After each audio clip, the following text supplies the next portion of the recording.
Alright guys, wanted to get a quick video out of what we've got going on around the house and homestead, farmstead, whatever you want to call it, guys. We just call it home.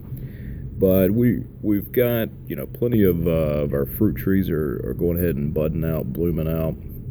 Peach trees are in full bloom right now. Plums are in full bloom. Pears are headed that direction. Apple trees are starting to bud out. Showing a little signs of breaking out of dormancy. Pawpaws, jujubes, no signs of waking up, but that's normal. Pawpaws and jujubes, those are both trees that are probably going to be a little late. Kiwis are going to be any time now. They're going to go ahead and start leafing out here pretty soon, and pomegranate, still no action, so we'll see if it made it through the winter. We're kind of pushing it a little bit to have that pomegranate, but we'll see how that does.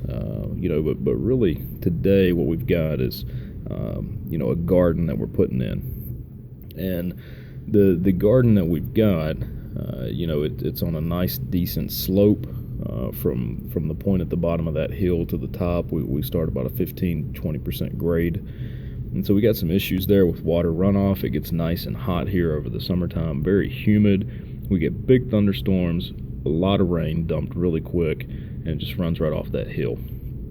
So with our garden, what we decided to do is we decided to try to catch and harness as much of that as we could, slow it down, infiltrate it into the land a little bit more, so we can hang on to that. And so we ran these beds, these raised beds, on contour. So if you were looking out across the hill, we're not running up the hill, but we're running across the hill, and you can see that in the pictures. And so what this does, it helps to slow down the water, keep it from running off, hopefully infiltrate into the beds there. And you notice in the pictures we've got our apple wood in there. So we had some nice overgrown apple trees, and we decided to go ahead and take that wood and use it for what Sepp Holzer would call hugelkultur. And hugelkultur for him over in Austria, he takes a lot of wood, piles it up for lack of sense of better word, and throws more dirt and organic matter, leaves, and then more dirt until he's got a nice big huge mound that he plants in. And so over time, this wood's going to break down, it's going to hold water, and it's going to be there for decaying 20-30 years. And by that time, who knows what we'll be doing or where we'll be. So we decided to go ahead and use that as well to help soak up some of that water, because it does in July and August and even early September. It can be really dry here in Virginia where we're at.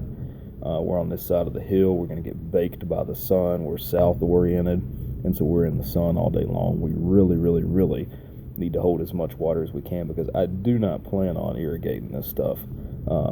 Maybe by hand a little bit to get things established, but the system I want to put in, I need it to be as resilient as possible. If we go on vacation for a week, I need it to make it when I get back. And I think it's just best served that we do that.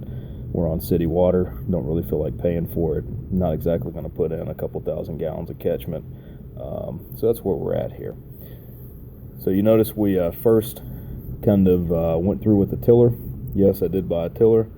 I did go ahead and till a small plot, and that'll be the only time we ever use that tiller on this piece of garden here. And so just use that to help break the ground. If I were to do this by hand, it would take me a week. I don't have a crew. It's just me, my wife, and family, and that's what we're doing. So we've got this small plot is done. It's been tilled. We're going to add on to this. This is only just maybe a third to a quarter of what the garden will wind up being. This is for our early crops. And so you see it's there on contour across the yard there.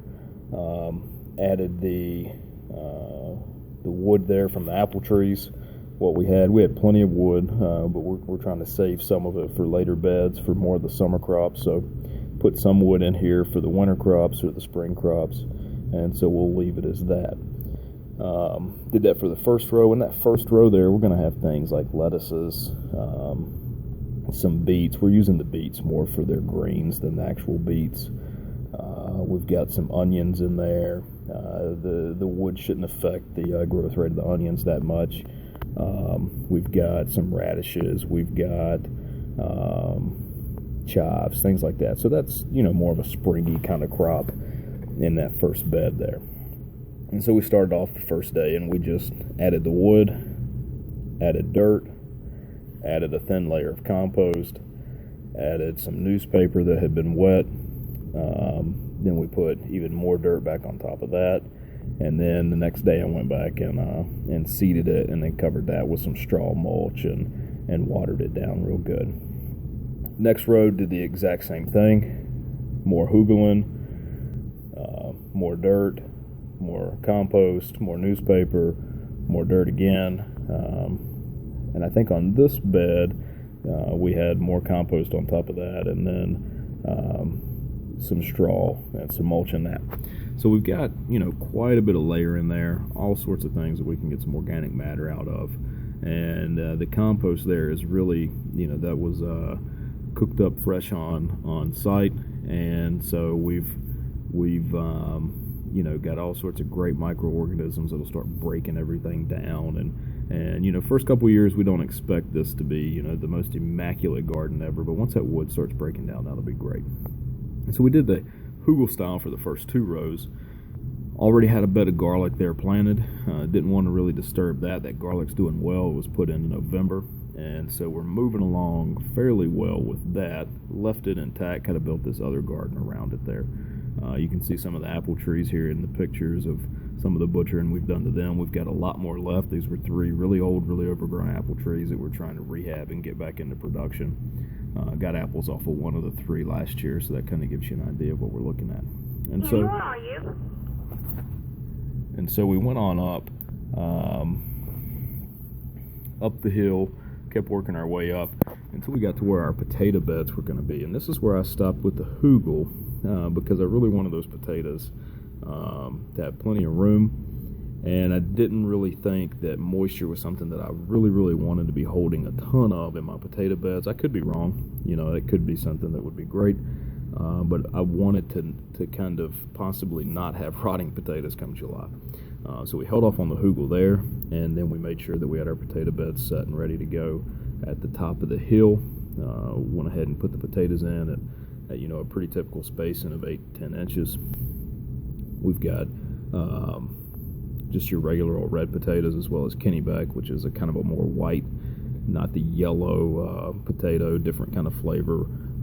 Pretty good potato though, so we like the Kennebec. That's more of a family potato that we have eaten, really my entire life. That's the potato of choice of the family that I was born and raised in. So that's kind of where this garden stops at this point. We did go ahead and put in a row of sweet peas in that second row. So it's going to have the hugel in there. The sweet peas are in the hugel. And, we're going to go ahead and in between the rows that you see there, because these are raised rows. These are not raised beds. There's no wood holding these together. These are rows. May have to go back and work it a little bit. But the intentions of this is I'm going to go ahead this week and put down some white clover. And I have Dutch white. I didn't get a hold of any New Zealand white, but I've got Dutch white. Going to go ahead and oversow that onto the rows, scratch it in, covered up with a nice good layer of straw mulch, and we're going to fix some nitrogen in the soil, provide some living mulch, and that'll give us something nice and clean to walk on. So, that's all in a nutshell of what our weekend was. We worked a nice, long, hard weekend. It was just 3 of us, my wife and I and my dad. And we got out and knocked it out, and we've got a few more days that we're going to have to put some work in. Hopefully got some chickens coming this weekend. I'll make sure to take a good video of those guys, and hopefully you're enjoying this, and I'm going to keep updating it. This is more of just a home journal for my wife and I as we go on throughout the years, and just to see how our home changes, and maybe you guys can get something out of it too. So if you need, ask questions. Appreciate it, and have a good one.